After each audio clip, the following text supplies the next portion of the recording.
They could just take a picture of their, yeah, Hello. their seating. Hi. Ohayou gozaimasu. Hello, everyone. Get a haircut? Hi, Shane. Hey, I Shane. had, hey, Gabe. Hey, everyone. Leon, I had a shaving accident. I have no excuses. I have no excuses to clean up anymore. So I was like, all right, I'm going to trim my beard a little bit. You know, I'm going to be doing a work thing. And I wasn't paying attention, and I had it on the lowest setting clipper. And I looked, and I just like had no hair on one side of my face. So I had to go the whole way now. I had a beard trimmer for haircut incident. I'm so glad we're all wearing ball caps because otherwise you'd have to see the grooves I've accidentally cut into the sides of my head. I think a lot of people are having hair cutting accidents at home nowadays. No one can go to the barber shop or whatever. Stay-at-home hair is the new trend. Exactly. Yeah. Hey, Bob. All right, let's see. Ken, hello. Hey, how you doing? Good, thank you. Good to see you again. Good to see you as well. We'll give this some more time here. Oh yeah, More minutes. Oh, all right, I'm on. Just wanted to be Japanese punctual. Yeah. If you're 5 minutes early, you're 10 minutes late. That's Exactly, it's true. the baseball coaches always say, at Military least. time. He's scratching the keyboard 15 minutes beforehand. Yeah. Wow, good crowd again today. Yeah. Hey, Steven. Good to see you, Steven. Morning. If I do it sideways, maybe I can see more participants. No.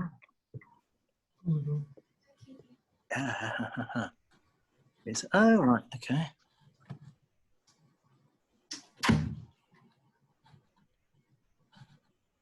All right.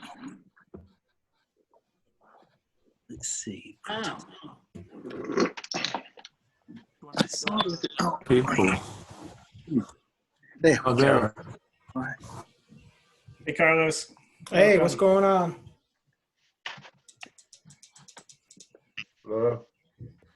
We'll give this just a few more minutes here. People are Can you jumping hear on. me? Is my audio good? Is my good? Yeah, you sound great. All right, just making sure. Not the headsets, it's echoing. All right. Kevin, you all good over there? Yeah, I'm trying to get my headbuds connected. All right. you're right. We hear you well. I'm not echoing? No, you sound good. Okay. There you go. What's going on, boys? Not much. Ready to have some fun.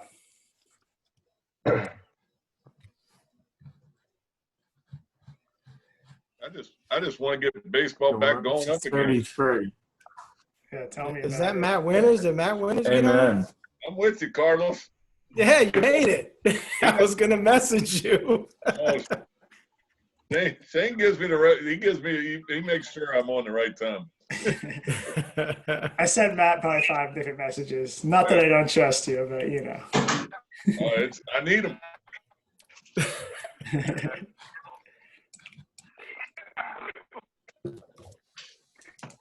Right, very cool. We got to get baseball back so we can see where Carlos pitches this year, because I know he's going to pitch somewhere. I'm in talks. That's all I can really say right now until baseball comes back. Nice. Maybe South Africa. He's going to end up being the most career continents or whatever, you know. Or, Organizations, overseas organizations. He's got that going right now.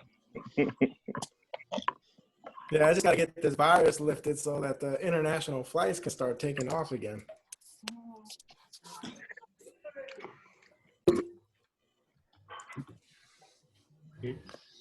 Time for If you know Dodger. where you're going and know all the rules, you might have to stay somewhere for 2 weeks if you go anywhere or if you come back. At least 2 weeks. Yeah. Yeah. If I leave, it's probably not gonna be till the end of June. Hopefully, all of that stuff will be better. Hope so. I heard today that they've changed on the ruling or the belief of whether or not you can touch something and catch it. No longer do they believe you can touch something and catch the virus. You can only catch it through people. Well, that's huge if that turns out to be true.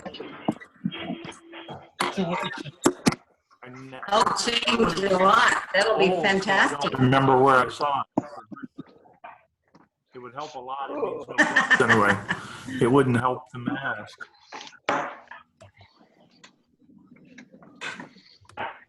T-Ray, what's up? Give me All some. right, we're at 5:06, so we're already late by Japan standards. So I'm gonna get things started here. I'm gonna put you all on mute just so I could do some introductions, and then yeah, we'll get going. All right. So can you all hear me all right? Right on. Cool. Well, good to see all of you. We're at 41 participants and counting. So happy to see another good turnout here. For those who don't know me, I'm Shane Barclay. I'm the owner of Japan Ball. For those of you who don't recognize me, I had a little shaving accident this morning, so I lost about 10 years off my life about an hour ago. So that's why I look a little funny for some of you. But anyway, so thank you all for joining us. I just want to run through a couple of things. It's going to be repetitive for some of you, but I know a few of you on the call today are new to Zoom. So I want to go through a couple things just to help make your experience better. The first thing would be, so on the top right of your screen, there's gallery view and speaker view. I recommend going to gallery view. That way you can see everyone on the call, or at least most of the people that fit on one screen. At some points I'll be taking over and spotlighting certain people, but other than that, you'll be good if you're on gallery view. Right now you're all on mute. You can unmute yourself on the bottom left of the screen. You can turn your video on or off at the bottom left of the screen as well. There's a chat function at the bottom of the screen. If you click on that, you can interact via the chat function. I'm asking you all, if you don't mind, just to see where everyone's coming from, go ahead and introduce yourself, say where you're from, and let us know what hat you're wearing too, who you're representing today, just for fun there. If you have something that you want to share or a question or anything, you can put it in the chat and we'll try to get to it. Or you can use the raise hand feature. You get to that by going to participants at the bottom of the screen. And when you click on participants, there's a little raise hand feature in the box that pops up. Or of course, you can just wave at me on your screen. Hopefully I'll see you. Or, of course, you can just kind of yell at me by unmuting yourself, but trying to keep things organized. So hopefully we'll avoid that last option. One thing that we're going to do here is we're going to have a 4-minute rule for anyone who wants to participate, just to kind of keep things moving along, other than our special guest. Of course, you guys can ramble all you want. Leon DeHaven is our resident timekeeper. So Leon is going to let me know when someone's at their limit. So be warned that you may get the Pete Franklin flush, sports talk radio cutoff. But no, it's all good. But I just want to put that out there so we can make sure everyone has a chance to share if they want to. A couple more things. Just if you're noticing that our voices are skipping or lagging, it's probably a problem with your internet. Turn off any of your other devices that you have that are using internet right now and get closer to your wireless router, and that usually does the trick. And last thing is we're recording this. If you have any concerns with that, if you don't want to be seen, you can always turn off your video. Or if you have any issues with it, just let me know, and let me know afterwards, and I'll make sure that I don't criticize it for any promotional purposes or anything like that without your permission. So those things out of the way, I just want to let you know what we're going to do today on this Chatter Up call. First, we're going to talk to Michael Westbay and Trevor Ventura again this week, just to get a quick update on any new developments on the Japanese baseball season. And then after that, we have maybe a couple more introductions, but we'll quickly move on to our special guest today. We're lucky enough to have a few former NPB players with us, Matt Winter, Carlos Mirabal, and Kevin Byrne. So we're gonna introduce them. I'll ask them a few questions, and then definitely happy to open the floor to anyone else who wants to ask them questions. And they've agreed to to let you ask whatever you want. I guess it's up to them if they want to answer it though. So that's basically going to be it. We're not going to do breakout rooms or anything like that this time around. I want to give a chance to make sure we have enough time with our guests.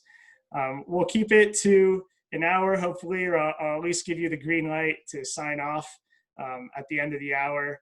And I'll do a couple closing statements. Then we'll just stick around until, if people want to hang out a little bit after that, then you're welcome to do that.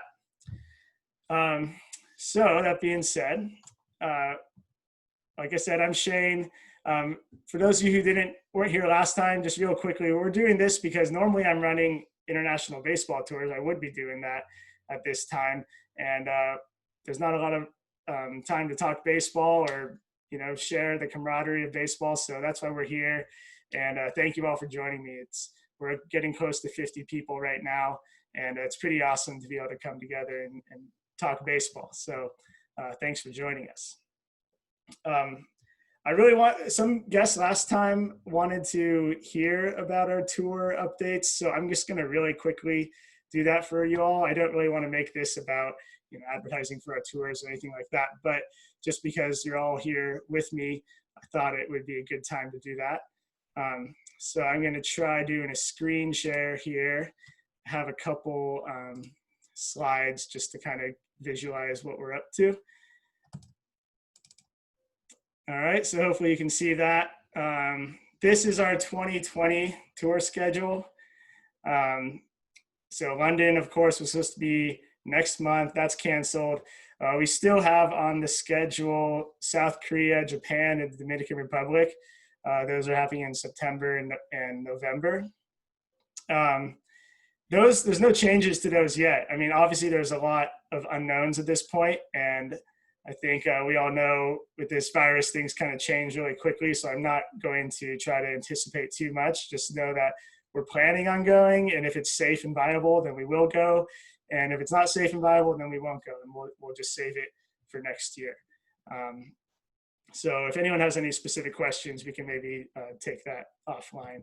For 2021, I think right now we're more focusing on next year as more realistic, but it's kind of the same schedule except for the London game. I'm just going to do a more generic European baseball tour where we'll go hit up at least a couple countries, hopefully.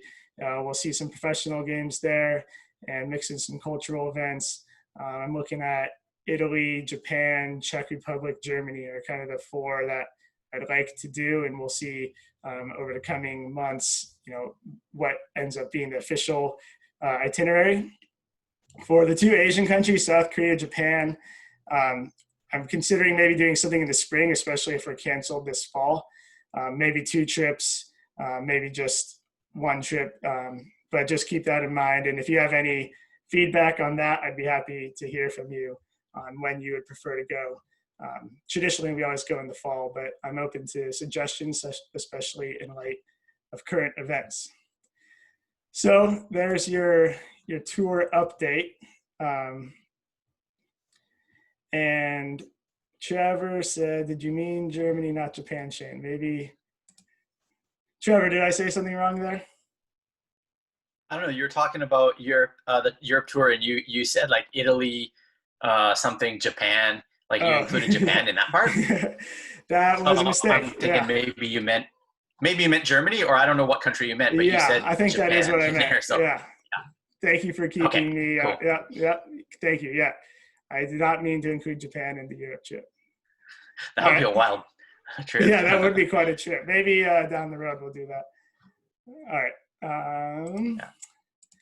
Thank you, Trevor. So that actually is a pretty good segue. So we're going to move on to Trevor and Michael.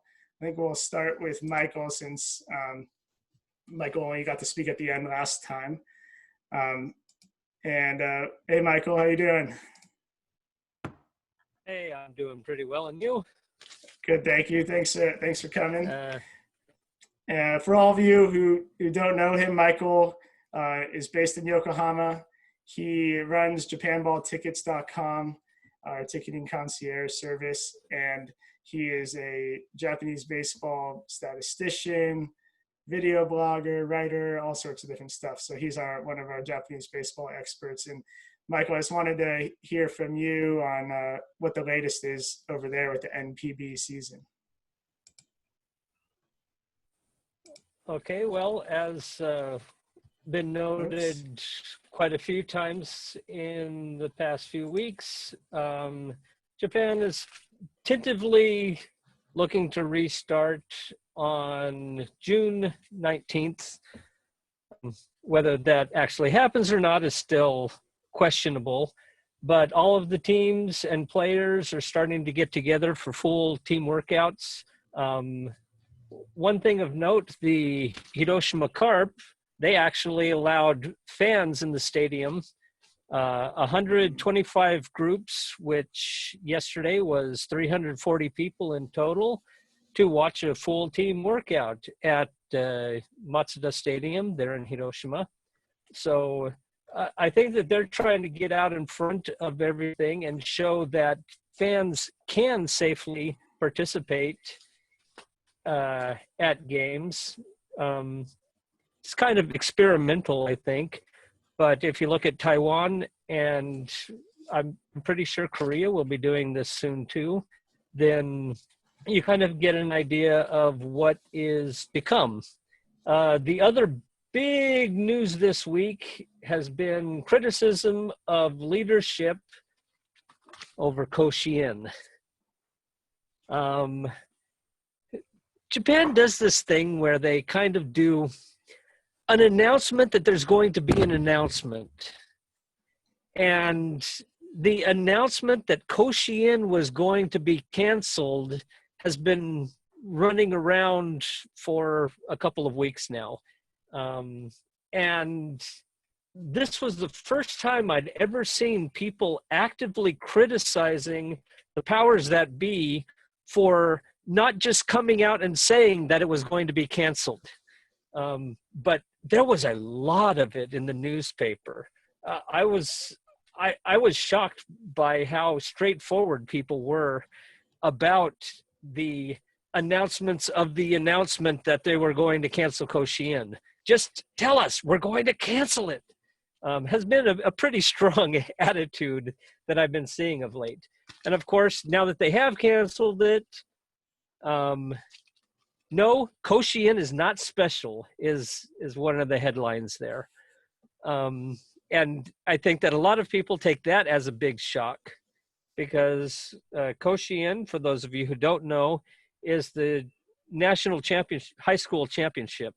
And it not happening, let's see, this would have been the 102nd annual high school championship, which is just called Koshien because that's where it's been for the last 100 years. I think only a few of them have not been at Koshien. But it's a cultural thing, and people are now realizing that even very big cultural events like Koshien are not going to get an exception. And the main thing is you're gathering a lot of people from regions which have not really been affected by the COVID-19 virus. Iwate has 0 cases. Sendai has had 1, and that was from the infected boat that came in. a lot of these areas are not really affected directly by the virus, but they are still being treated similar to Tokyo, Osaka, Fukuoka, and Hokkaido, which is where a majority of the cases have been. So a lot of the regional areas are still going on with their tournaments, and now they're kind of looking for an alternative to Koshien. It's been interesting reading the paper the past week or so as this has been building up, and it was announced just a couple of days ago. And otherwise, the major teams are all starting to get together for full team workouts, first in about a month for most of them.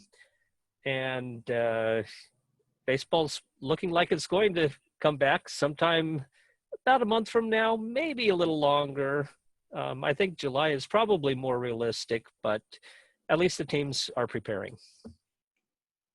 That's good to hear. I mean, it's too bad about Koshien. I mean, the thing that resonates with me is like these kids spend their whole childhood hoping for this opportunity, and if they make it there, then it's something that lasts their whole lifetime.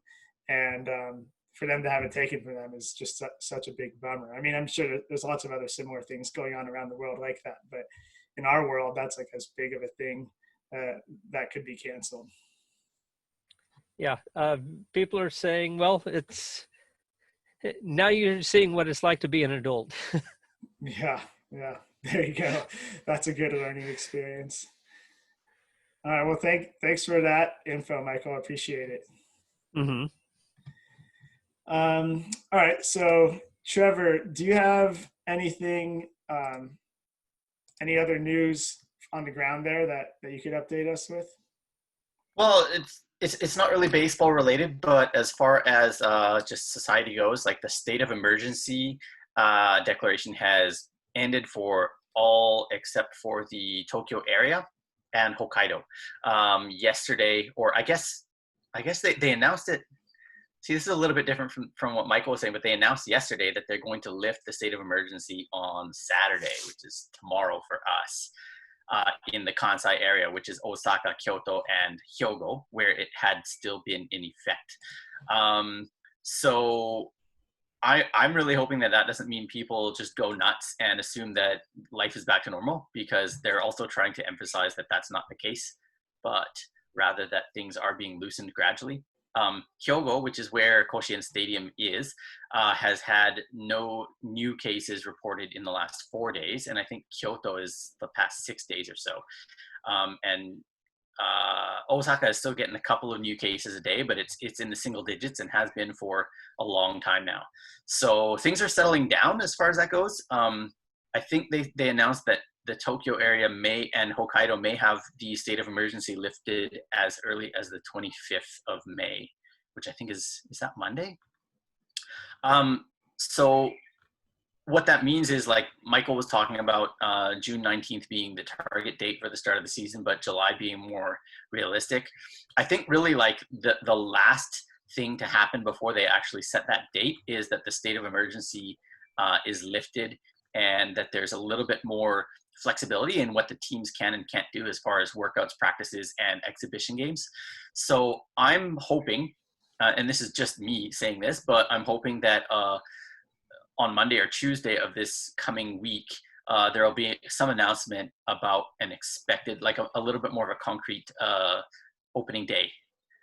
So that's about all I've got to add to what Michael said, because he more or less explained everything that I was going to say, and that is going to be in the next newsletter. So. Well, the newsletter recipients will have news at least. Bob Abels is asking, were they playing a high school season to prepare for Koshien? Or, like, did they ever get that off the ground at all? Okay, so I don't really know high school baseball in full detail, but they don't actually have like a set season per se. Like most of what they do is practice, and then they gear up for actual tournaments, and some of those tournaments are regional, and then some of them are prefectural. And so every prefecture has a tournament. This is leading up to the summer Koshien national tournament, every prefecture has its prefectural tournament where the winner of that tournament is the one that advances to the Summer Koshien. Tokyo, because of population, has 2 representatives, and Hokkaido, because of size, as far as geography goes, also gets 2 representatives because it's really hard to hold a proper prefectural tournament when the prefecture is so vast. I think that's why.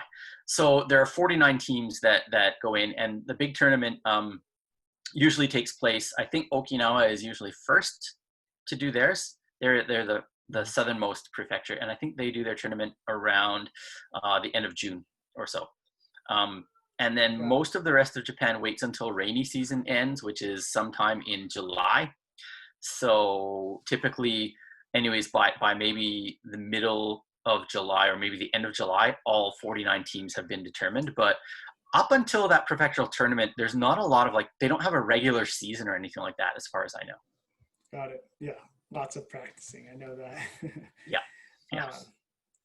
All right. Well, thanks for that, Trevor and Michael. Appreciate it. Michael, do you have anything to add there? Yeah. A lot of the prefectures have either canceled or postponed their tournaments for deciding who would go anyway. So there was a lot of problems with the timing of Koshien. Many people thought that it would have to be pushed back to fall. And then, of course, you've got it interfering with the Tigers because the Tigers share Koshien with the high school tournament. So until one or the other decides what their schedule is, the other can't really do anything. And that's been another contention or another reason why the tournament was ultimately canceled. Got it. Sounds complicated. All right, cool. Well, I think that's pretty thorough update. If anyone has more questions, just throw them into the chat, and we'll try to get to them. But I want to move on here to our guests, who I mentioned earlier. Thank you 3 for waiting patiently. So I'll just do some introductions first, and then we'll get to some questions. So the first one, I'm going to find his screen here so you can just see him real quick. Matt Winters. There you are. Matt, I'll take you off here so you're not just staring at yourself, but just so everyone sees you. Matt joined us last time, so thanks for coming back. Matt's from just outside of Buffalo. He was a first-round pick of the home state Yankees and debuted in the major leagues with the Royals in 1989, signed with the Nippon Ham Fighters in 1990 and played for 5 seasons with the Fighters. He was an all-star for 2 of those seasons. He was one of Japan's best power hitters and averaged over 30 home runs a season. But he was just as known for his bat as he was for his engaging personality, always entertaining the fans, doing magic tricks. He was the de facto rain delay performer. So he's beloved by the Fighters fans. And now he's, as evidence of how much the Fighters loved Matt, and the love was mutual, I believe, he's a scout for the Fighters now. And he's coached professionally at a number of different levels as well. So Matt, thanks for joining us again. Really appreciate it. Good to see you again. Shane, good to be here with you, and I'm glad to get the updates. And I got to ask Michael and Trevor, have you guys heard when they start the exhibition season, are they going to try to keep it in one area for each league so they cut down on travel? That's Trevor. One of the things that the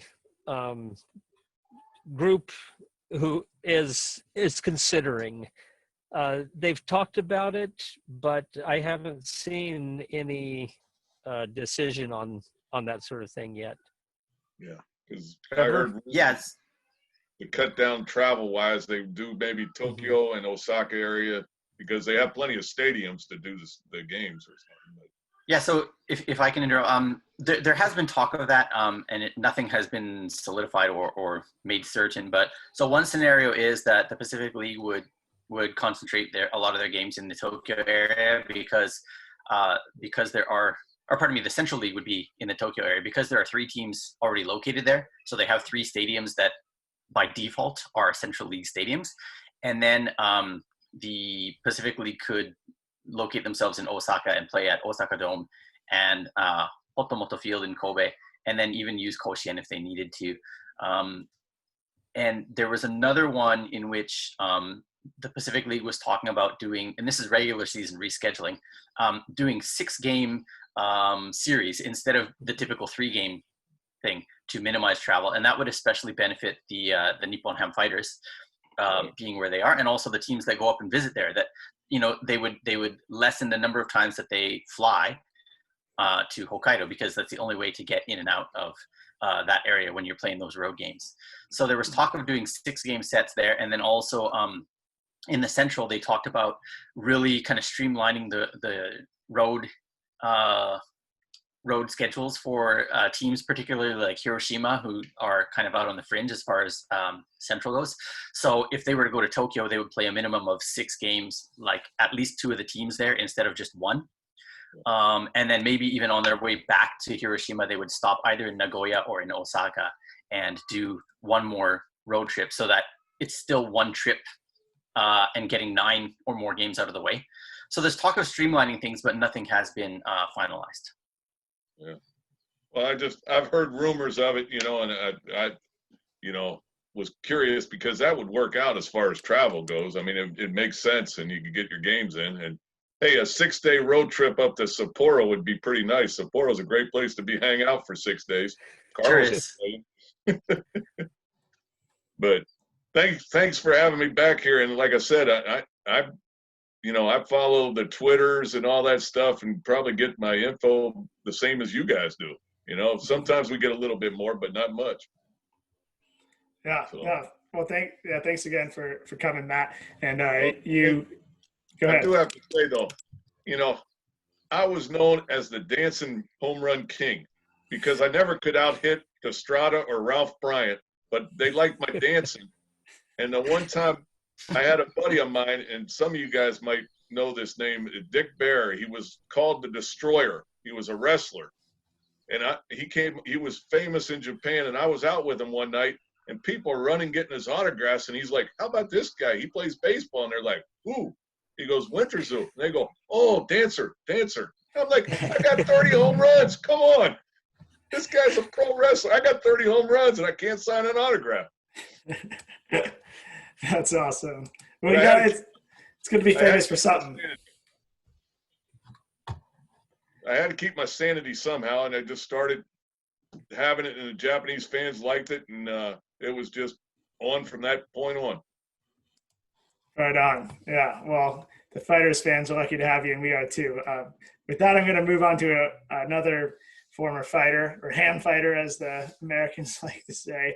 And that's Carlos Mirabal. I'm going to throw him on here so y'all can see him. There he is. Hey, Carlos. Can you hear me? Yep. So Carlos is from New Jersey. He is a true international baseball journeyman. He was from Jersey, and then, if I have it right, he was in Puerto Rico playing. The Yankees offered him a contract. An injury cut that short, so then that kind of began the further journey. He played in Taiwan in 2 different leagues. He's played in the U.S. He's played in Canada. He's played in both leagues. He's played in Japan in multiple leagues, or at least coached in multiple leagues. Germany. Any other countries, Carlos, that I'm missing there? Australia. There we go. Australia. So Carlos is a true international baseball journeyman, which I know I can appreciate. I think a lot of the people here can, but that's not to make light of his success with the Fighters. He was there for 6 seasons, was one of the most reliable, at least foreign pitchers in the league. And he was known as a workhorse in Japan, which is really saying a lot, because I think there's a lot of workhorses in that league. And so he was known for being a reliable guy. He'd throw upwards of 200 pitches at times, and really kind of entrenched himself with the Fighters. And then has further entrenched himself in Japanese baseball in this phase of his career as a founding member of the Japan Retired Foreign Players Association. which is a really cool organization that I've come to learn about recently, where basically they're working to help the foreign players connect with their former NPB teams. It's not so easy to do that due to language and cultural barriers. And so Carlos and William Brooks, who's in Japan, are helping with that. And they're, helping players not only interact with fans and do events with the teams, like alumni events, but also like getting their images and licensing and video games and merchandise and stuff like that. So he's really involved in the Japanese game. And I'm happy to have you on here today and get to know you recently, Carlos. So thanks for joining us. Oh, I appreciate it. I appreciate being here and hopefully meeting everybody, because there seems like there's a lot of people that you're involved with, so which is great. So hopefully there's some fighter fans, because I see a lot of Hanshin Tigers and stuff like that. So hopefully we can convert you guys to fighter fans. Yeah, I know we got some fighter fans out there. But yeah, I think after this call we'll have some more. We're going to come back to both of you guys, but I just want to introduce Kevin as well. Kevin Byrne is with us. Hey, Kevin, joining us from Tech. Good, thank you. You hear me? Yep, we got you. So Kevin is joining us from Texas. Carlos, Carlos was over there when I was there. Yep, exactly. Yeah, how you doing, Kevin? Good, how are you? I'm good. It's good to reconnect with you. Yeah, definitely. Hope everything's well with your family and all this other stuff. Yeah, this is once in a lifetime. Tell me about it. So just so you all all right, know, Dad, I'm sorry to interrupt. No problem. No, I'm glad that you guys get again to see each other. But just so everyone knows a little bit about Kevin, he's from Houston, or at least the area around Houston. I think it's safe to say sports were a huge part of your life growing up. When he was born there, his dad Jim was in his career as an All-Pro receiver with the Oilers, and Kevin played football and baseball at the Woodlands High School, which I'm sure many of you know is a big powerhouse. And then at Texas A&M, also played football and baseball. He became a pitcher in college, if I have this right, Kevin, because it helped you work better with your football schedule. And then, so he had a little bit of late start, but before you knew it, he was making his debut in the major leagues at Yankee Stadium. And then pitched for the White Sox, Dodgers, and Blue Jays in the big leagues. And then went to Japan, where he played 4 years, the first 3 with the Kintetsu, and then Oryx Buffaloes, and then the Chiba Lotte Marines, where he played for Bobby Valentine. And then since then he's scouted with the Royals. He's currently a pitching coach at On Base U, which is one of the premier kind of modern cutting edge baseball training facilities that a lot of the big league teams are adopting. And I wouldn't be surprised if the Japanese teams start doing it as well. So another Japanese baseball, big pitcher there, and we're happy to have you with us, Kevin. Thanks. Well, thanks for having me. You did your homework. That's pretty good. I can't believe it. You made it easy. You made it easy on me because your pitching website. Okay. Wow, man. You did your homework. You did your homework. Thanks. So yeah, once again, really happy to have you all here. Robert pointed out that you're all in the Pacific League, so no offense to the Central League. But the Central League is crooked. They run the whole league. They rigged the draft, and they didn't want to play interleague play. Why is that? Yeah, that's a good question. Maybe you guys know a little bit more. They control everything. Carlos knows that. The Giants and the Tigers do not want anybody to get better. You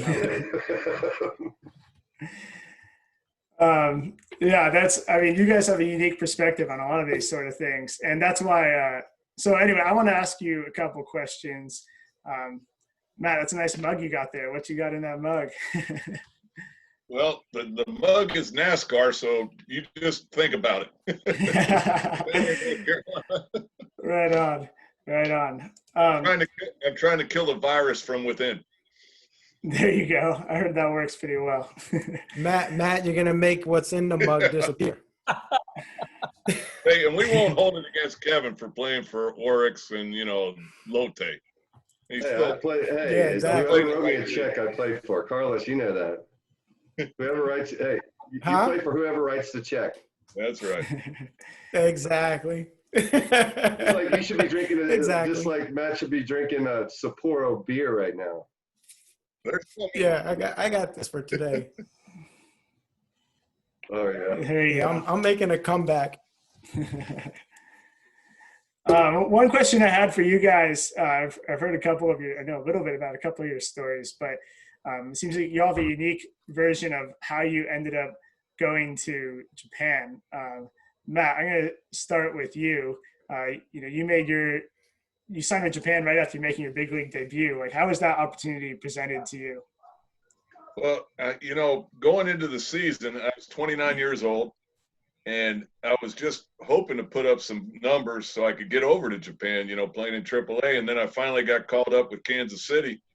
And I talked with a guy named Marshall Brandt, who used to be a teammate of mine, but he had played for the Fighters. And I kind of jokingly said, well, I was looking to put up numbers and go to Japan. Well, he got me in touch with his agent.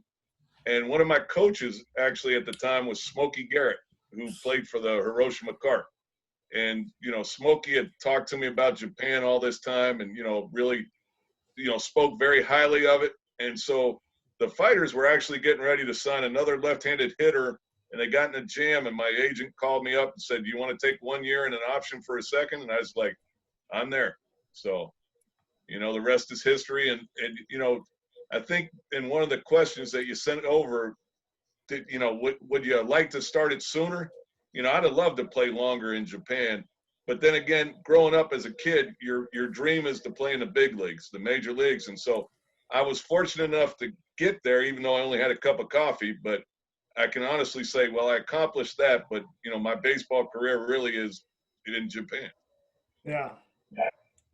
That's cool. Yeah, I was curious about that just because you were such an instant, success on and off the field. And the Hawks have the one player, Carter Stewart, who they signed him right out of high school.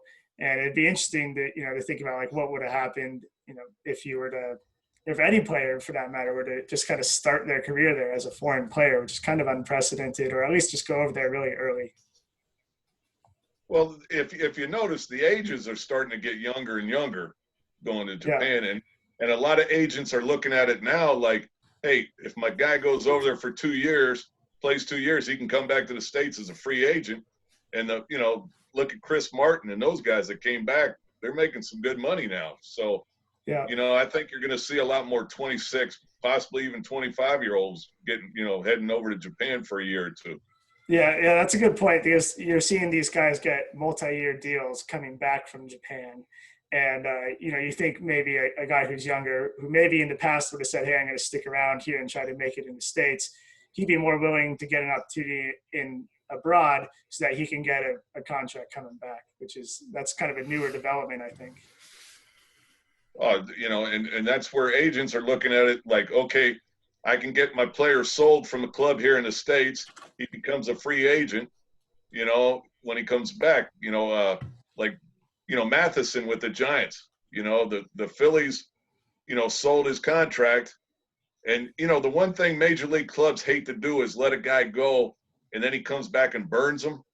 And so, Matheson always had the strong arm and there was always something there. So I think they felt it was a safe bet to send him to Japan. And you know what? By the time he's done, he couldn't come back to the States, make the money he was making in Japan. So he made a career of it. And those are the guys that we're looking to try to get over there. The guys like Carlos, yeah, who loves the game and loves the culture. And, the Fighters, I will say this, we have been very fortunate because character counts a lot for our club. If I go watch a guy and he's bad in the clubhouse, arguing, or just a pain in the butt, our guys will say, okay, just write him off the list. We don't need that. So, it's very fortunate to be part of the organization. Yeah, that's cool. That's an interesting thought too about the scouting.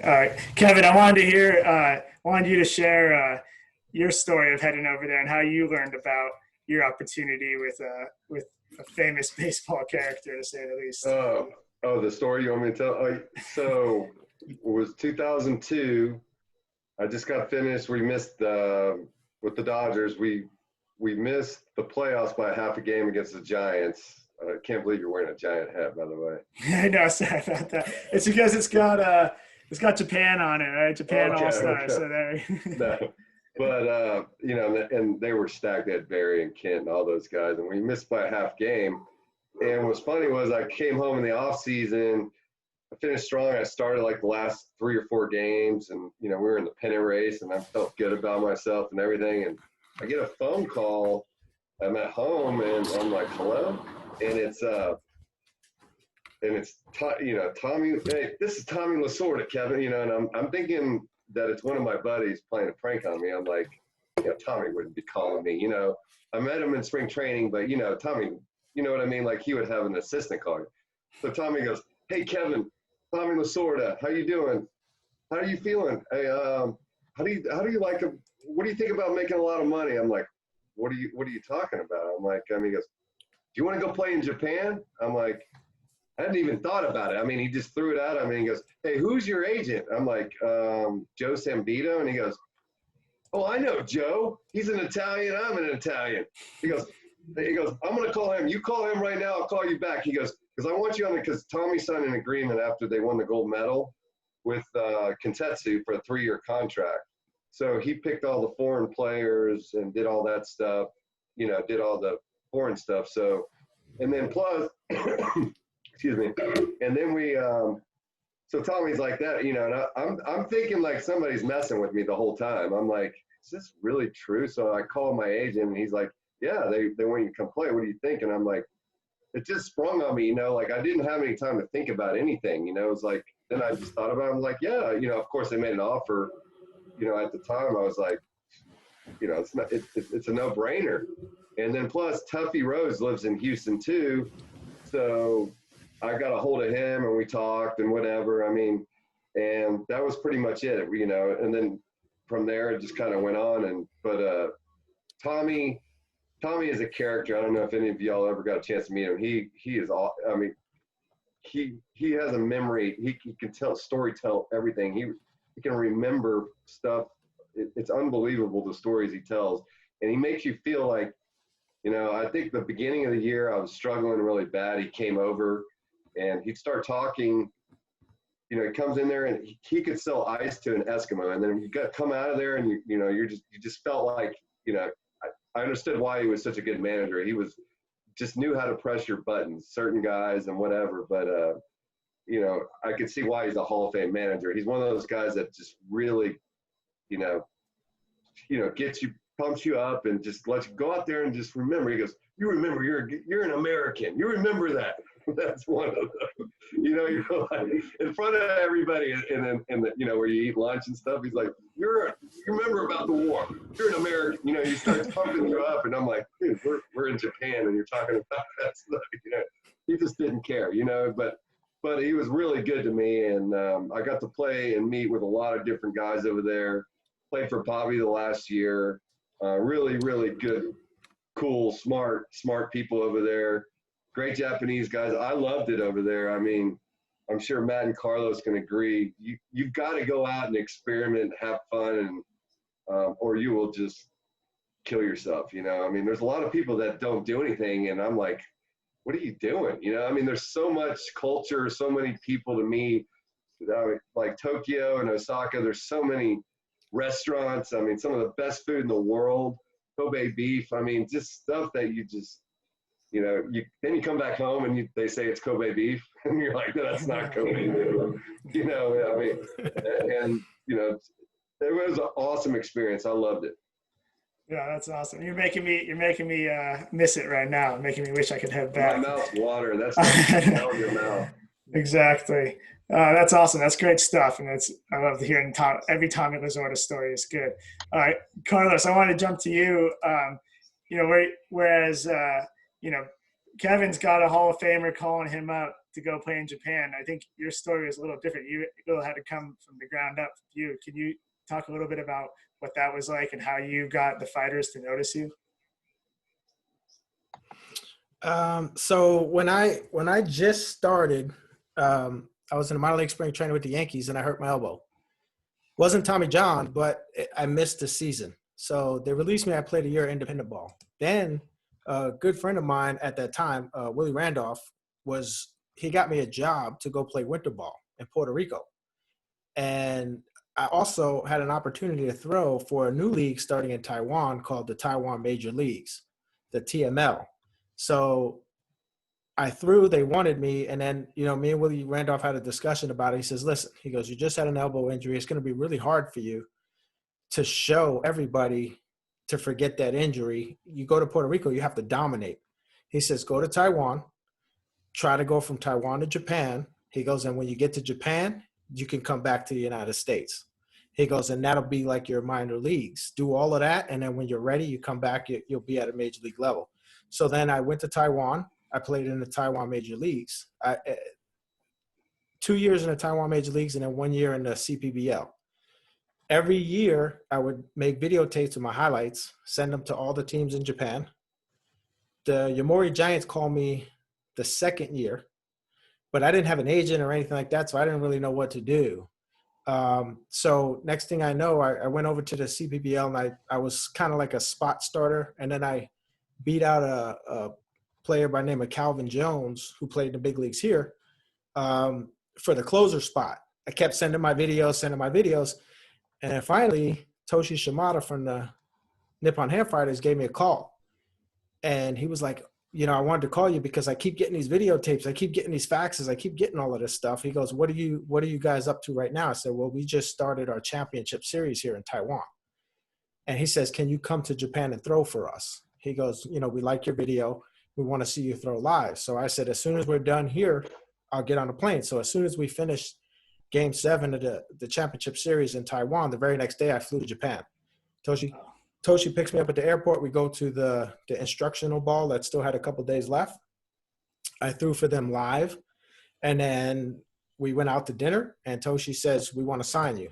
So then they signed me as a closer to go over there for the 2000 season. So then I got to Japan. I did well, and I was like your typical closer. And in game situations where there was a save, I did well. In games that there wasn't a save is where I gave up a lot of my hits and runs.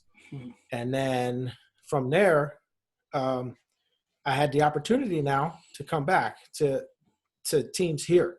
Even the Yankees gave me a call. At this time now I signed an agent, Jim Turner. The Yankees gave me a call. I remember Jimmy called me up. It must have been like 3 o'clock in the morning. He was like, what are you doing? I was like, sleeping.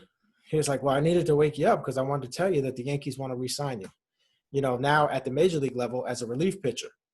And they know you can start and they know you can close if something should happen and somebody gets hurt. So I was like, oh, that's great. So then when the season finished, I started getting all these offers, and the Colorado Rockies offered me a guaranteed 3-year major league contract. But then the Fighters didn't want to let me out. And they said, I remember having a conversation with Toshi. He says, you're just too good. We don't want you to leave. So then there's nothing I can do. So I was like, okay, I'll go back to the Fighters. And then I went back to the Fighters. And then after that contract, it was a 2-year contract. And then after then, I got offers to come back, but now I wanted to stay in Japan. And then flash forward to 2005. That was my last beginning of the season because I got hurt. I hurt my shoulder. Wow, that's quite a journey. Robert Kayoshi is asking you. He says, Carlos, last year you were a player coach in Japanese indie ball. Do you have any plans for this year or next year?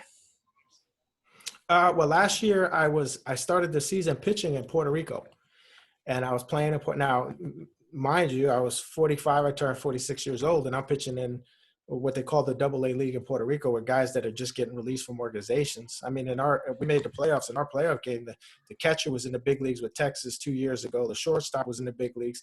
The second baseman is Javier Baez, his brother. The center fielder was a AAA guy. So they had all of these guys, and I'm still pitching. And I did well. And then I got over to the Shikoku Island League with the Tokushima Indigo Sox as a pitching coach. I wasn't a player coach. I was just a pitching coach. But we were going to play the Henshin Tigers minor league team. And we had discussions, and they were just like, hey, do you want to pitch? And I was like, hell yeah. and they said they were going to actually pitch me against the minor league because I was still throwing 89, 90 miles an hour. My fastest pitch last year was 95. I got it up to 95. And now at 46 years old. So they wanted to try to have me pitch against the Henshin Tigers minor league so I could show the guys in the independent ball in Shikoku Island what it's like to get out there in front of, the Henshin Tigers, minor league team. And I knew 3 of the coaches that they had in the minor league team. So it just, we kind of played it as if the game situation allowed it, because we also wanted our guys to get seen so that they could possibly get taken out of the Shikoku Island League. But it didn't come down. I mean, people came, like my old teammate, Shimo Yanagi came down. Kanamura, who's a pitching coach at the big league level, wanted to come, but he at that time got hit in the face with a ball. But a lot of people came down. They were excited. So, and with that Tokushima Indigo Sox, we actually won the championship in the Shikoku Island League. So I had the opportunity where they throw you up at the end, which was really awesome. So my ultimate goal is to get back to Japan at any level as a coach. But in the meantime, until I can get back there as a coach, if opportunities keep coming along for me to keep pitching. I mean, I'm 47 years old, and I have a couple potential offers right now, and there was one potential talks to go back to the CPBL in Taiwan to pitch. Wow. But with this whole virus thing, it's, who knows what's going to happen. Carlos, our Gaijin Murata. I don't know if y'all remember Murata, who pitched for Lotte, I think he was throwing 90 when he was 60 years old. But Carlos is our Gaijin Murata. Yeah, you know what? I can still crank it up there. It's when I was younger, I could just come off the bench and just throw, and it was those speeds. Now I got to just warm up a little bit more to be able to do it. But I love playing. I love baseball, so I want to be around it. But my ultimate goal is to try to get back to Japan as a coach. Kevin, could you hit 95 rolling out of bed today? I mean, I throw not that hard, but I mean, I still can throw. I mean, I'm in pretty good shape. I can still get it up there. I've never had any injuries, so I mean, I'm very fortunate. I'm lucky I fell into doing a lot of things right that I didn't even realize I was doing. But towards the end of my career, I got to work with Tom House and got to hang around him, and he's by far one of the smartest guys. Carlos, if you ever get a chance to meet that guy and work with him, he will change. He trained Nolan Ryan until he's 47 years old, and now Tom Brady and Drew Brees about throwing and the biomechanics and all the technology and all that stuff. He was 20 years ahead of that. He was doing that in the early 90s with the Rangers with Bobby Valentine. Moneyball, Bobby Valentine was doing Moneyball in the late 80s with the Rangers. People don't realize that.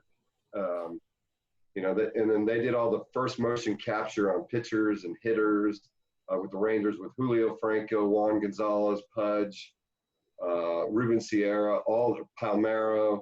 They had all the motion capture of some of the best hitters of all time. And then of course, Nolan Ryan, Kevin Brown, all those guys, they did the motion capture. Of course, they didn't know what they were looking at the time, but come to find out those guys were pretty freaking good, and now we know why all these things, your body in space and what the best guys do and why they pitched as long as they did. Of course, genetics play a big part of it, and now we know how to train them, how to recovery processes, arm care and recovery processes, and, timing and sequencing and kinematic sequence stuff where it's a wave of energy. It's all the technology in golf, but now they're incorporated into baseball.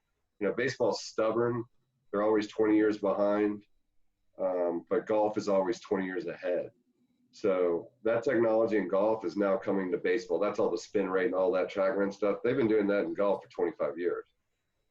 It's taken baseball. It's taken a golf guy, Dr. Greg Rose at Titleist Performance Institute and On Base U, to change Major League Baseball the way that they look at stuff. It took somebody from outside baseball. I don't know. I guess Tom's always told me, Tom House, he made a lot of enemies in baseball. And so you know how that works, guys, as ex-players. Is I guess Yep. he's pissed off a lot of people, and that GMs and owners, they never played the game. They don't know how hard it is, and now they're hiring guys with zero experience on how, and they're being hitting coaches, and trying to tell established major league hitters like Matt. It'd be like a guy that's playing a video game telling you how to hit a 95-mile-an-hour fastball because on the computer it tells you how to do it. It's just back us backwards. If there's a way baseball to mess it up, they always do. But they're trending in the right way. It's just they're putting the butts in the wrong seats. I think you guys might agree with that. You've seen it. I've never met Tom House, but I was one of those kids that bought that Nolan Ryan Pitcher's Bible. And I was fortunate enough, after I got hurt in Japan, I had my shoulder surgery, and then I played a half a season of independent ball in the Atlantic League as a rehab season. And then I signed a major league contract with Houston, and Nolan Ryan was there at the time. This was right before he went to the Rangers. But he was like I think it was him and his sons, they all owned like the minor league teams. And he was also like, he's team president, like the assistant to Astros. So spring training, he was always around. So I had the opportunity at least to talk to him during spring training, which was pretty cool. Cause to me, that's like, I don't know if you remember a pitcher named Ben Weber. Yeah. Yeah, Ben Weber. He pitched with the Angels. Yeah, he had that funky little. He had that funky little glove tap or something. Yeah, I remember. That angry glove tap, and I think he won the World Series with the Angels as well.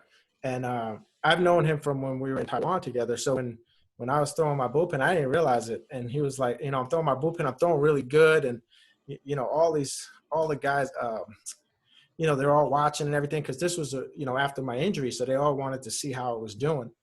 And I just remember some guy in the background with a hat. And I didn't know who it was because you know how you get some people that walk around those facilities all the time. And at that time, the Astros were in Kissimmee. So they had the major stadium, and then all the fields were like right outside the outfield area. And Ben Weber comes over to me and goes, "Hey, you know who that is, right? That's Nolan Ryan." I was like, "Thank you very much." And then from there on, I couldn't do anything. I couldn't throw anything. So he's probably looking at me like, what's the matter with this kid? You know what I mean? Like I couldn't do anything. Before that, everything was sharp. Everything is breaking, moving. And then once I knew it was Nolan Ryan, I just couldn't do anything. But it was really cool because, he had a chance to speak, like in a locker room, just talking about, physical conditioning. And because I had my injury, so he was able to, tell me some things about how to condition myself and take care of myself. And it was really cool. So I know Tom, I don't know him personally, but I'm familiar with his work and his conditioning processes and everything. So, I mean, I'm 47 years old right now. And I was still pitching. And part of it is because of the whole learning about what Tom House did a long time ago with Nolan Ryan and just following along with that stuff. And it works. Yeah. He figured it out, and he didn't know. He'll tell you, but that's why Breeze and Brady are still playing. Is when you get over 45, you have to treat yourself. They treat you more of a 9-year-old than you would as a 25-year-old. So it's more about recovery and nerve training, like doing stuff fast and not enough load. Not as lifting as much because of the recovery process. Yep, absolutely. You might take that into consideration. It's more about nerve training. So essentially, you're training your nervous system because when you get older, your nervous system is the first thing that goes. So it's kind of interesting. He's like one of the smartest guys that he's a genius. And plus he pitched 9 years in the big leagues. And he coached Japan for Chiba the first time they went over there. But he's definitely one of character. I mean, he's funny. He's done it all. And he's got a PhD in 4 degrees. He's one of those guys with the photographic memory, And he caught Hank Aaron's home run ball. That's his claim to fame, the 715th home run ball. He's the one that caught it in the bullpen for Atlanta. Yeah, he gave it to him for free. How much is that ball worth? Yeah, right. Hey, Carlos. Michael Westbury was wondering about your organization, the JRFPA. How long has that been around for? Yeah, that's actually was his question. How long have you guys been around for? So I met William Brooks. He contacted me. He has a what is it, like T-shirt merchandise that he would make for like the Henshin Tigers and a couple other teams that he had deals with, that they would sell at their like the team shops and all that kind of stuff. So he contacted me about making some shirts, things like that. And then so he made some shirt designs. And then from there, we just started talking. I was actually in Germany at the time, coaching and playing in Cologne, Germany. And we just kept talking. And, you know, he came up with this idea, and we were discussing it about, he was like, you know, you don't really see the foreign players really involved in Japan anymore. Once they leave Japan, it's like they're not really involved. And then some of them that are involved are just not handled right, you know, with whatever's going on. So then he was like, what do you think about this idea? And I said, well, we could discuss it more. So it took us about a good year of discussing it, how to try to do it, you know, how to get people involved from past players and things like that. So then we came up with the Japan Retired Foreign Players Association. And then from there, he turned it into what, you know, the legal parts of it. And then from there, we just kind of started to try to get a little creative. So when we first started, it was just me and him. And then he wound up, you know, we did a lot of work. It took a little time. And I got into the Japan's OB Club, which is like the Japan's Retired Players Club. It's called the Old Boys Club, where the only past foreign player involved was Randy Bass. And so he was in it. So I was the second one to get in it. So I actually flew to Japan, met with the OB Club officials, and everybody sat there talking. They you know, introduced me into the club. From there, it opened up the door. Ralph Bryant and all these other guys got involved in the club. But then we had just started the Players Association, the Retired Foreign Players Association. So the OB Club asked William, basically said, listen, now that we're bringing all the foreign players into the OB Club, can you just handle all the foreign players, because he speaks Japanese and English.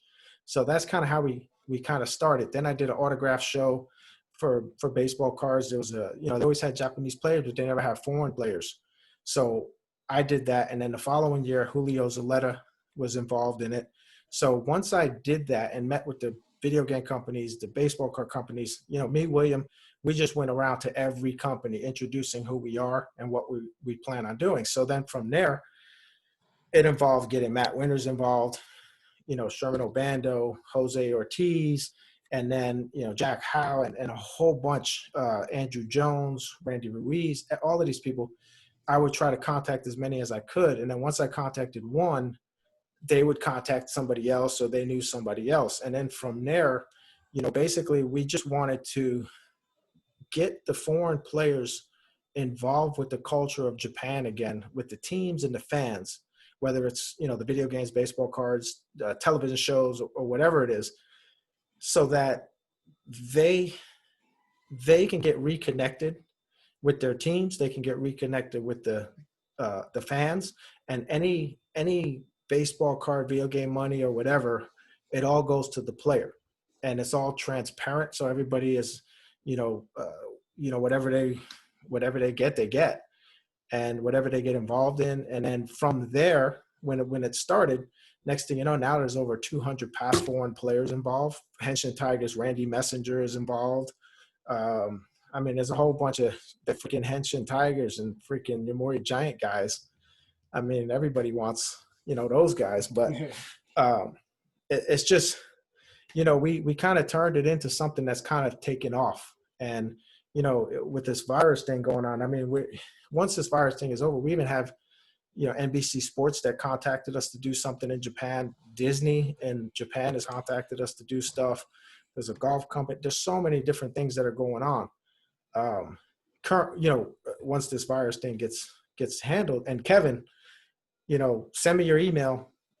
We can get you involved as well. Yeah, definitely. And it's not, and again, it's not, we're not the only. So if like Kevin's involved with us, if we can get him involved in things, that's great. If he could do things on his own, that's great as well. You know, we're not trying to isolate. We're just trying to give more opportunities as we can to past players, because we feel like, number one, we don't want to get screwed from things. Like if they brought some past players over in the past, they might not have given them their money the right way or things like that. So we felt if we could be like a central hub, so any company in Japan or any team in Japan wants to get a hold of a player, they could just come right to us. We got a database on how to contact everybody. So I got Tuffy Rhodes involved. Okay. Tuffy hasn't, when Tuffy left Japan, he hasn't really been back there. No. So he's hard to get a hold of. Yeah. So we had the same agent, Jim Turner. So I called Jimmy and I said, Jimmy, what's Tuffy up to? He goes, nothing. I was like, okay. I was like, well, tell Tuffy I need to talk to him. So he emailed him, and then Tuffy emailed me. So I said, Tuffy, listen, this is what we got going on. And he was like, well, what are you up to? I was like, well, I'm still playing. I was like, and he's like, playing? He was like, I haven't been doing nothing. He goes, I can't even throw a baseball and hit the side of a barn right now. So he, but we got him involved, and he hasn't been back to Japan since he left. So, I mean, I don't know what's going to happen now because of this whole virus thing, but we had him scheduled to go back to Japan with Oryx, the Buffaloes, with 2 other players. We had him scheduled to go back there this year. It would have been the first time that he's gone back. And he's really, he's been nice about it. And our goal is that because he keeps getting snubbed from the Hall of Fame, they don't want to vote him in because of the whole incident. It's unbelievable. Is there any, Randy Bass isn't in it? Is he? I don't know if Randy is. I'm not sure because the way they do it I don't think there's any foreign players, right? Wally Yamamini, I think, is the only foreign player. But yeah, I think Randy or Leon, is there another one? I'm not sure, but Alex Ramirez always gets close on the voting, and he's a citizen over there too. We're gonna go to Leon here. Yeah, what do you got? 5 and Americans in the Japanese Hall of Fame. Really? Who are they? Are Hawaiians. Oh, Hawaiians. And Lefty Oh, O'Doul. that doesn't count. Well, and it was a long time ago. Is Benny Agbayani in there too? Yeah. Yeah. I played with Benny. Is Benny in there? No, no. No, I know, but I would. Well, you never know. But Tuffy's it should be. Randy Bass and him should be like that. I mean, I agree. So Tuffy keeps getting snubbed because of that off-field incident he had with the Giants, and people are still knocking him for that. So we're actually trying, because we got Tuffy going back. Our goal is that when Tuffy gets back there is hopefully the media sees him back there, and then when he starts talking to the media, he's more humble now. He's, you know what I mean? He was very excited to know he was going back and everything like that. So we're hoping that reignites something. Tuffy's the best, dude. He was the best teammate. He helped me out so much. He's a class. Oh, yeah. I mean, great teammate. I mean, dude, that guy had an unbelievable career over there. He speaks Japanese fluently. Yeah. I mean, all the Japanese players loved him. I mean, he just kept reminding me, remember why you're over here. Remember. He comes and goes, hey, let's go, but remember, you're over, And then he called me all the time when he was with the Giants, and I was like, Tuffy, what are you doing? Like, he usually never let that stuff, but going to that big team like the Giants, there's people handling him all the time probably, and I don't know, he wasn't real happy. He liked being in Osaka. He didn't like his Tokyo. He liked visiting Tokyo. He didn't like living there as much as he did in Osaka. The thing is, Tuffy should be in, and the only thing with Bass, what Bass played 4 years, 4 or 5. Leon, I'm not sure how many he played. Well, I know he didn't have the longevity that Tuffy is, but Tuffy definitely should be in there. I know a guy like Boomer Wells got 10 years and was, not to say Boomer should be in it, but he should get more votes than he's getting right now. But the one thing I want to say about this organization that Carlos and William has started, it's more for guys too that, like myself, that played 5 years or 4 years, and not the Randy, because Randy Bass is going to get his endorsements over there. He's going to come over there. Crow Marty's going to get his stuff because Crow's a great promoter, and he played for the Giants. But it's the lost guys that get 4 years, 3-4 years, and it gives them a chance to connect back in Japan. And anybody in our organization, in the Retired Foreign Players Association, have the same common thing. is we love playing in Japan. We love Japan. So, Yeah. you know, we love Yeah. the Japanese fans and want to help give back and, you know, reconnect with them. And I think Carlos and William are doing an outstanding job with it. Yeah. Yeah, that's great stuff. And I appreciate that. And in the chat, you guys are getting a lot of support there for fighting for your guys. And Randy Bass played 6 seasons, by the way. Okay, I think 6 years is good enough to get in there. And Yeah. Michael was talking about how the Hall of Fame is it kind of sounds like maybe it's similar to maybe how the NFL is here, where it's like a big lobbying production. And so if you got to have the right people fighting for you, it seems like, and that's going to be an interesting story to keep following. Yeah. Probably some of Bass's issues probably still go back to how he left Japan and the whole issues with the team and when his son was sick and all that kind of stuff. And probably that probably is a factor in keeping him out of the Hall of Fame. Yeah. My guess is just it's more political than anything else. Yep. Well, you know what? You know what happens. You know what's if there's one thing that we're learning from the Players Association is that once a player is finished playing in Japan and leaves, there's usually no contact information. There's usually, you know, the player loses contact with the team. Sometimes the team's not really pursuing, you know, the players anymore to do anything. So what we did was, by us starting this, we've talking to teams, you know, to build more relationships. And it seems like, which is really good. It seems like a lot of former fighters, players, and coaches are all now, like, the players are now coaches or something. There's something with teams.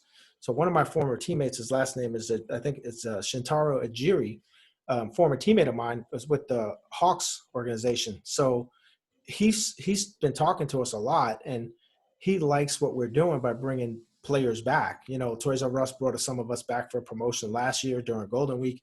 So the Hawks have actually started their own, like, somebody in the office to keep in touch with their past foreign players so that they can do this, to bring guys, like, they can do it on their own, to bring guys over there for fan festivals, throw out the first pitch, and, you know, all of those kinds of things. So teams are starting to pick up on this and really stay in touch with their past players. And that's the thing with, like, you know, like the Tuffy Rhodes, even Alex Cabrera. You know, Alex Cabrera hasn't done anything really back there. And they asked us to contact them. We got a hold of Alex. So now we got Alex doing some more stuff, you know, because they were using, some video games were using Alex's image, but he wasn't getting contacted and getting paid for it or nothing like that. So we got Alex reconnected so that he's, you know, hopefully something can turn out from that. I know he didn't really leave Japan on good terms, but who knows? Maybe something else can happen. You know, guys like the Tuffy Rose, the Alex Cabreras, just all of those guys that are pretty much, you know, legendary players. You know, even you know, guys like myself. Yeah, I did some things with the fighters, not necessarily with, like, the whole league. You know, but you know, I was, you know, first foreign starting pitcher for the fighters. You know, I won a playoff game in 2004, and the fighters hadn't won a playoff game in a long time since. You know, I was opening day starter with the fighters twice. You know, I helped with the fighters in that first year that we went to Hokkaido with Trey Hillman as manager to really build that first year and make the playoffs and really establish something in Hokkaido. Now, yeah, I get, you know, I can say I'm a part of that, but does that really mean everything from Japan? No. Matt Winters is involved. Matt is known. I mean, he's a home run hitter. All the hitters seem to really get more attention than the pitchers. But, you know, with Matt now, yeah, he's a scout for the fighters. But now, I mean, we got Matt in, you know, I can't really say it yet, but there's going to be video games and, you know, Matt's in baseball cards, and there's just a whole bunch of stuff that's going on. I got Nigel Wilson with the fighters involved, Sherman Obando with the fighters, Chris Seelbach, DT Cromer. I try to take care of the fighter guys, but it seems like, you know, the Henshin Tiger dudes are, you know, and the Swallows guys and the Giants guys all seem like, you know, to get a little more attention than us. Oh yeah, of course, we get screwed. Well, I think exactly. I think the Pacific League ownerships is a little bit more, would you say, progressive, Carlos, and more open to ideals and stuff. And that goes back to what you guys talking about, the Giants and Tigers, you know, the old regimes there, but I think the Pacific League is a lot more open to new ideals, and it seems to be working out. I totally agree. Yeah, it seems like you're right. And there's a couple of teams in the Central League that are like, I know the Swallows. I got Jack Howell. I got him back involved, and he was with the Swallows and the Giants, and the Swallows, with him being back there, he's very humble. He wants to be back there. It's been so long and do stuff. And now the Swallows are, I think it was 92 or one of those years they won the championship when Jack was there. And so now they're doing like a book and getting all the stories from stuff like, so the Swallows are the ones that really seem to, in the Central League, that really want to do stuff. Other Central League teams are interested, but it's kind of slowly coming around with them. And some of them are starting to get wind of the idea of what we're doing. So they're creating it on their own. Some of those guys are contacting past foreign players on their own, not really, using us as much to contact them. But I just got, remember Henry Cotto? Yeah. Henry Cotto, I just spoke to him. He was with the Yomiuri Giants.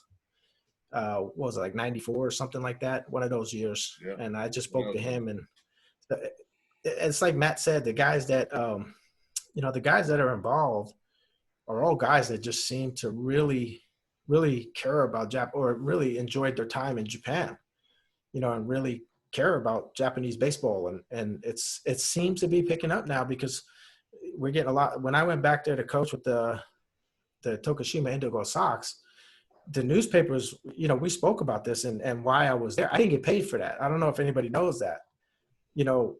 I flew over there on my own, paid for my own place to stay, and all of that stuff was paid. Like, the team didn't pay for none of that. They didn't give me a salary or anything.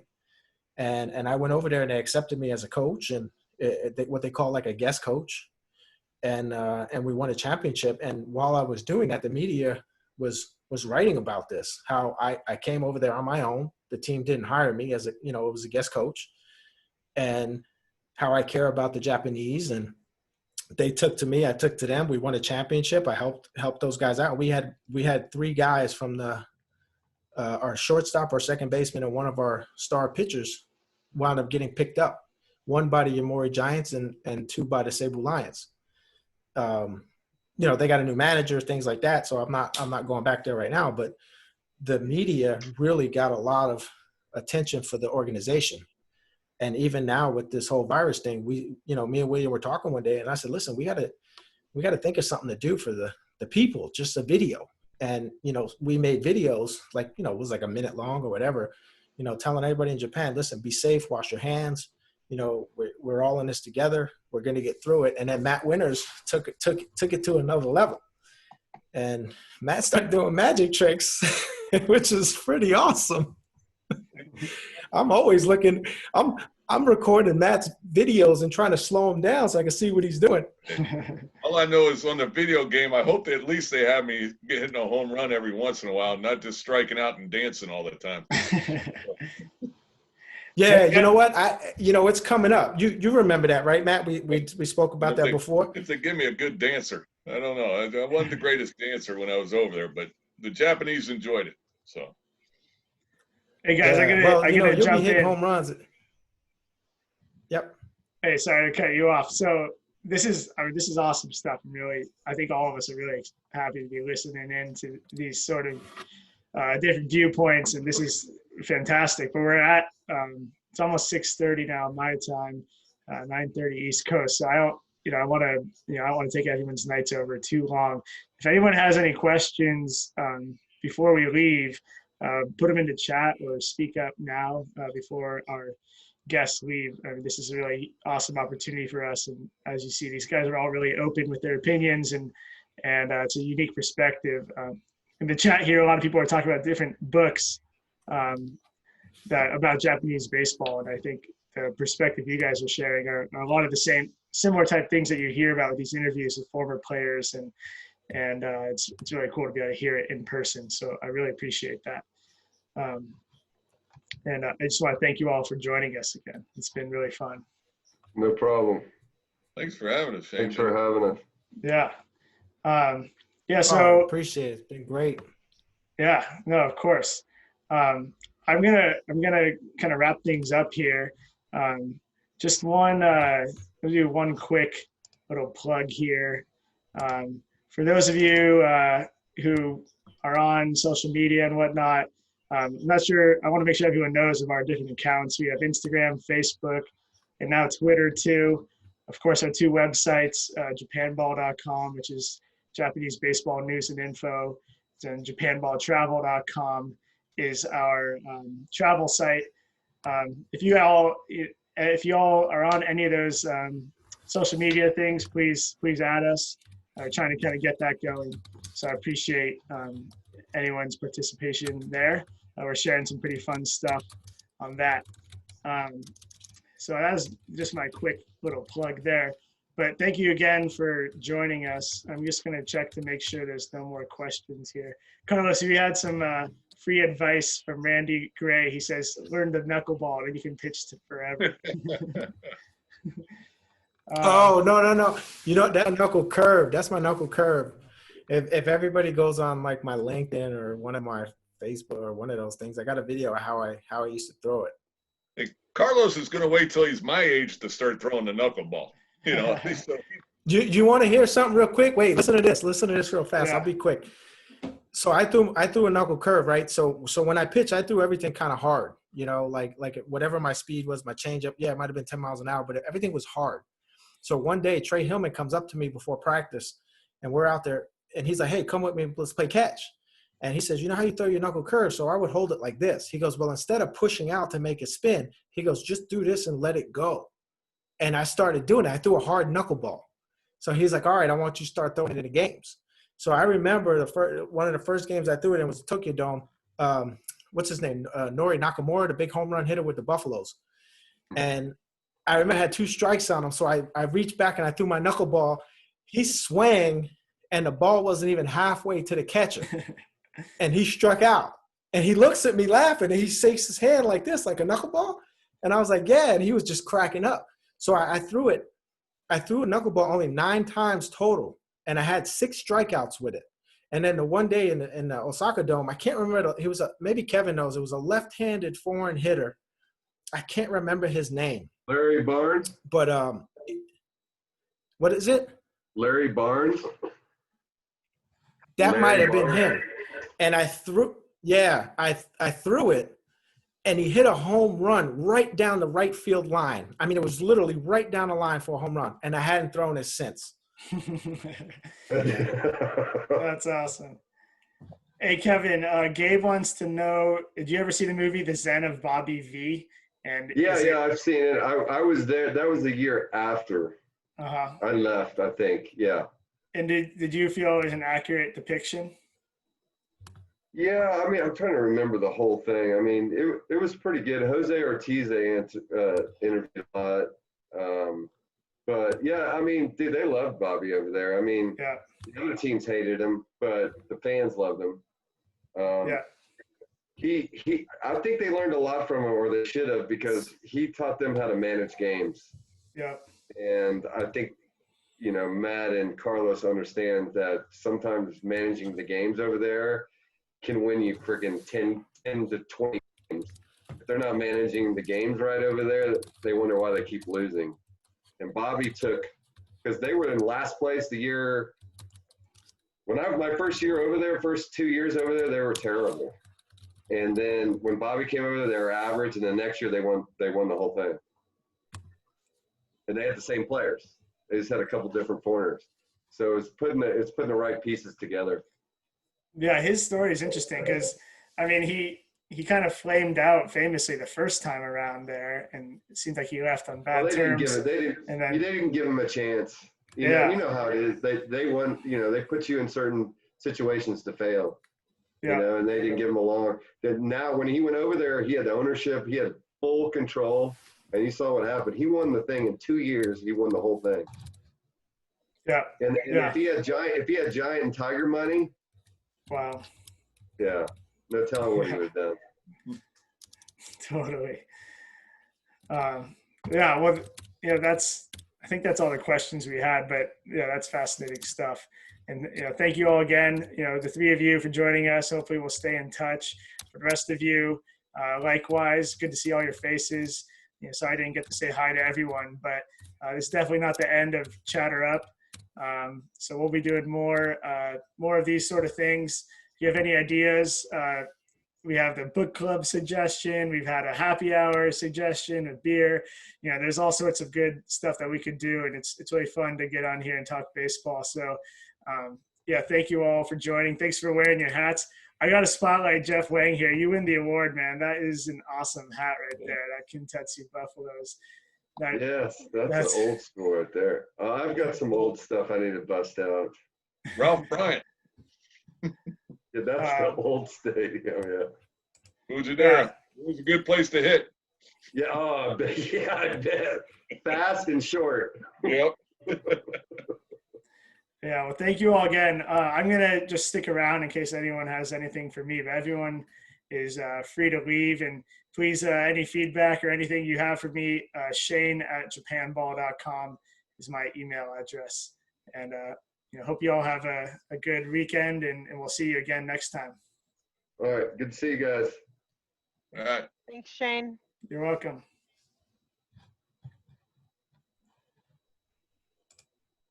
See you, everybody. All right. Bye, Carlos. Thank you. Thank you. Yep. Yeah, thanks, Thank you. Matt. I appreciate Bye, it. Kevin. And Michael, Leon, all of you. Thank you.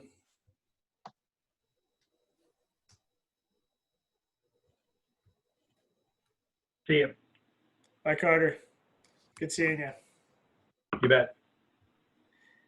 Robert, good to Thanks, see you. Shane. All right. See you later. Hey, I see you all over Facebook, but it's good to see your face. Oh, really? Yeah. Yeah. Yeah, I've been following Japan Ball, since I don't know, when it first started, I remember, and I never got on to go on one of those tours, but I'm thinking, it was some of the ideas I had was to take people over there to Japan, to Korea, Taiwan, or even just go down the Mexican coast. It's, there's so many opportunities for baseball. Yeah, that would be a Mexican coast would be an amazing trip. We should do it in a boat too. Well, yeah, bring your Bob, guns. Bob Bavasi has already sailed to Mexico, so he can maybe join us all on the boat. Oh yeah, pull into Mazatlan, Yeah, there you go. Where do you live, Robert? Tacoma. Okay, cool. Tacoma, Washington. And you're in Everett, right?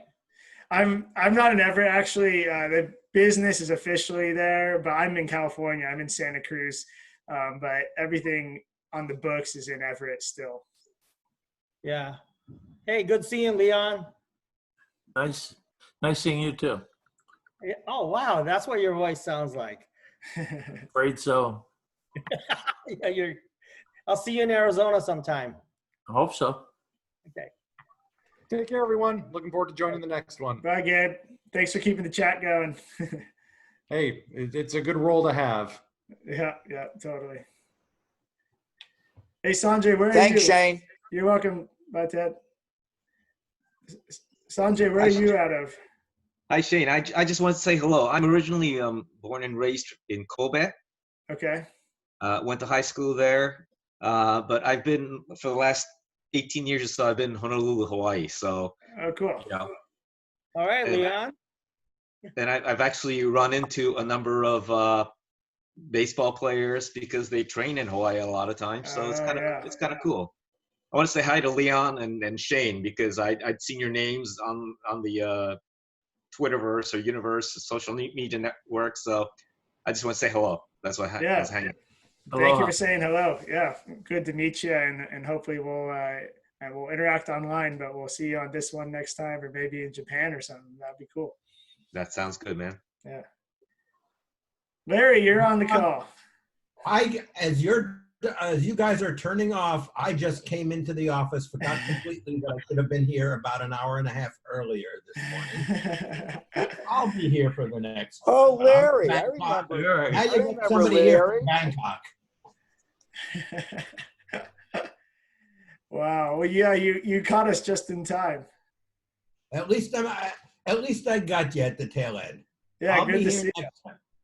Okay, this time works good for me. Today was an aberration of time, but the time that you chose. Hi, for today Larry. works for me. It's Good Ted. morning. How are you, Ted? Good to see you. Hi, Leon. Hey, Ted. Ted, where do you live? Springfield, Virginia. Okay, Outside, south of Washington, D.C. got it. I guess I How could have about you, figured Larry? that. That's why I wear my Nats hat. There you go. Okay, you guys wait 10 seconds. I got to bring out a hat that is not a baseball hat, but is a sports hat that you've never seen. Hold on a second. All right, let's see it. So where's Larry from? You did- Hong Kong or Hong Kong, yeah. China or He's somewhere. like, I think he's back and forth between Bangkok and Hong He's Kong. done a lot of Yeah. Oh, no. First of all, NBC. Oh my God. look at that. Wow. Moscow, is that what? Wow. a client of mine was the first ever to do a licensing deal, and then they canceled the fucking Olympics. So he Yeah. wound up losing money. But this was the prototype of Wow. a That is- fan hat. Now, one of these days, I got to find somebody who can sew this properly together and see if I can start wearing it again before it falls apart. But this is a sports antique. There's got to be someone in Thailand that will do that for like $1. They'll make it look brand new. But if you pay $1, you're paying too fucking much. Yeah, exactly. Yeah. Yeah, you could get a full meal for $1, I guess. Yeah. Anyway, at the tail end, hello everybody. Leon, good seeing you again. Ted, you're here. You're right below me on this thing. What are there? 1, 2, 3, 4, 5 of us left on Yeah. here, and I was on the shortest. I'll be on next time. Take All care. right. I gotta get to work. Yeah, we'll be doing it again. Good seeing you, Larry. Good. Okay, bye-bye. All right, well, here we are. I'm gonna sign off then. But it's good, Dad. Good seeing you again. And, Good and seeing you too. Leon, I'm glad you didn't have to bust out the stopwatch today. Good to see you, Leon. Yeah, this is fun. All right, guys. Well, Okay. you take care. Hey. We'll talk to you.